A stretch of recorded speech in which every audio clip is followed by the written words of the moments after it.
Unless you've been living under a rock somewhere, you probably noticed there's one subject that seems to dominate a lot of conversations: artificial intelligence. Every week, there's a new prediction about it, right? Depending on who you listen to, AI is either going to transform the world for the better or make half of us obsolete overnight. It's enough to make people anxious, and I totally get that. In fact, it's probably the one question I'm asked more than any others these days. People say, Phillip, do you think AI is going to replace us? My answer usually catches people off guard. I don't think AI is the biggest threat most people face.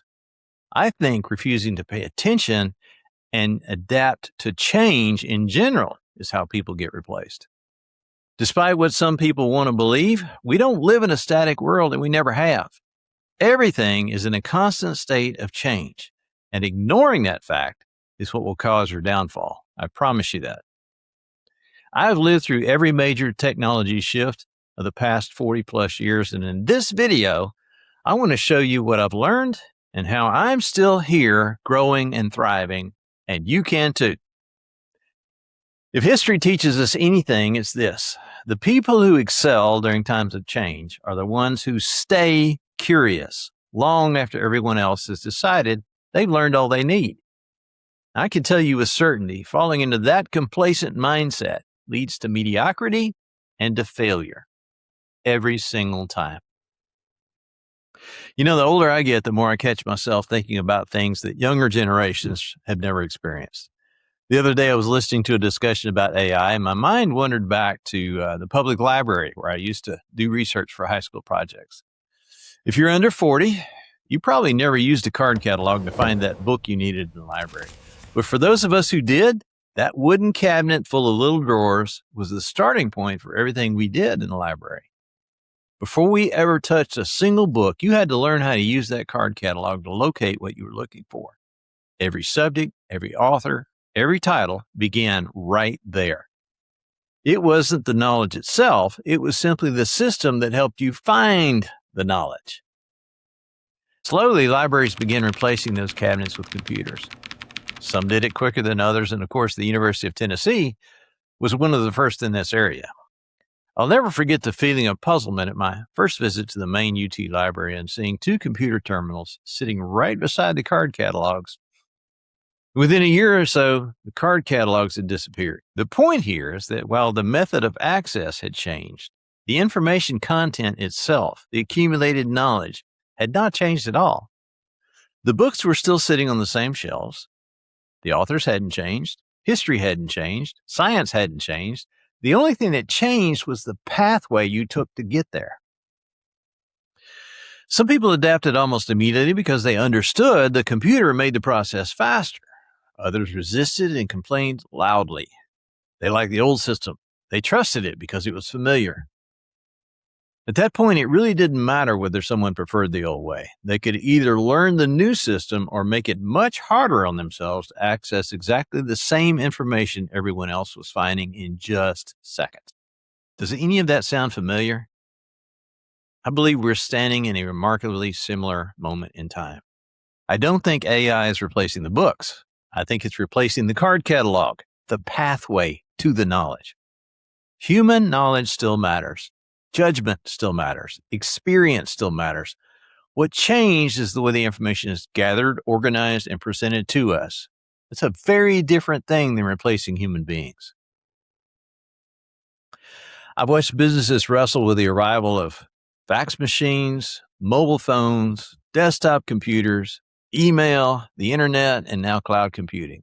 Every one of these innovations created a dramatic disruption to the way people worked. Every one of them created anxiety too. And every single time, there were people who spent most of their time and energy arguing that the old way was better.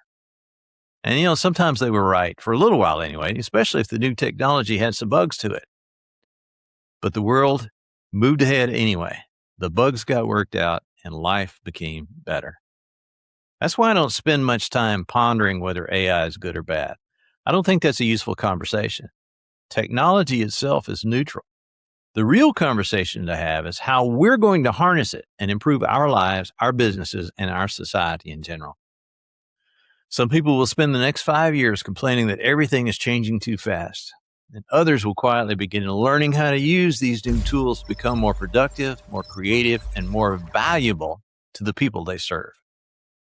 History has been remarkably consistent about which group succeeds, too, which is why I think people are asking the wrong question. The question isn't, will AI take my job?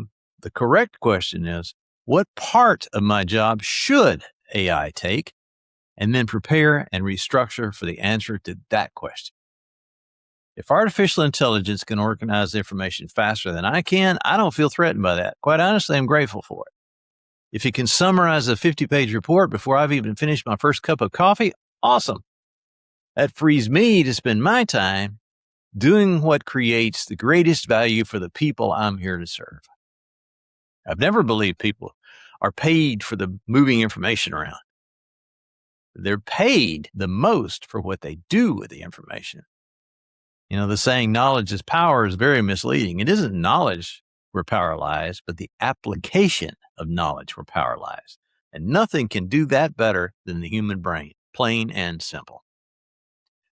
I'd rather spend an afternoon helping someone solve a difficult business problem than organizing files. I'd rather encourage a struggling employee than format another stupid spreadsheet. I'd rather sit across the table from a client and help them make a wise decision than spend hours collecting facts that a machine can now generate and assemble in just moments. The more information becomes available to everyone, the more valuable wisdom becomes. The easier it is to generate content, the more valuable credibility becomes. The faster answers arrive, the more valuable good judgment becomes, because someone has to decide which answer is actually worth trusting. The question is, which skills are you developing within yourself? But that's always been true because it's a timeless reality. I don't see AI changing that at all. If anything, AI is reordering the importance of those skills and forcing us to stop accepting mediocre outputs from ourselves and from others. Another thing I've observed over the years is the world doesn't reward people simply because they're intelligent. I've known incredibly bright people whose careers stalled flat because they refused to learn something new outside their narrow area of expertise. I've also watched very ordinary people build extraordinary careers simply because they stayed constantly curious. They weren't afraid to ask questions. They weren't embarrassed to admit they didn't know something. They kept learning while everyone else was defending yesterday's methods. Friends, that's a lesson worth remembering. I don't think the future belongs to people who resist artificial intelligence. I also don't think it belongs to people who blindly chase every new tool that comes along. I believe it belongs to people who can embrace technology without abandoning principles. People who continue to build trust. People who know how to communicate well. People who exercise good judgment. People who understand character still matters. Integrity still matters.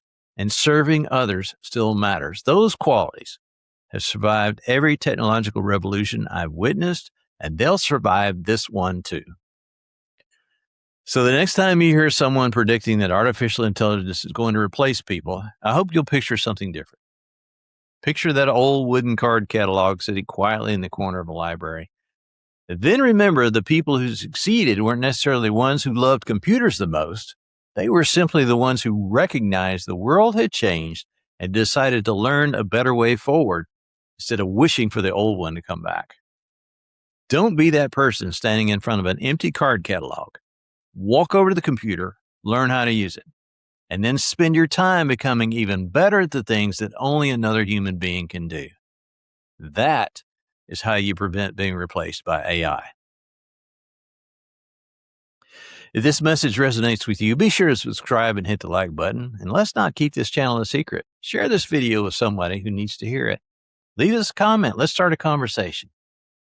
And if you'd like to go deeper into lessons learned through decades of hard-earned experience from a serial entrepreneur, check out my book, Failing My Way to Success. You can learn more by hitting the QR code or visiting my website, phillipcantrell.com. Thanks for watching, and I'll see you in the next video.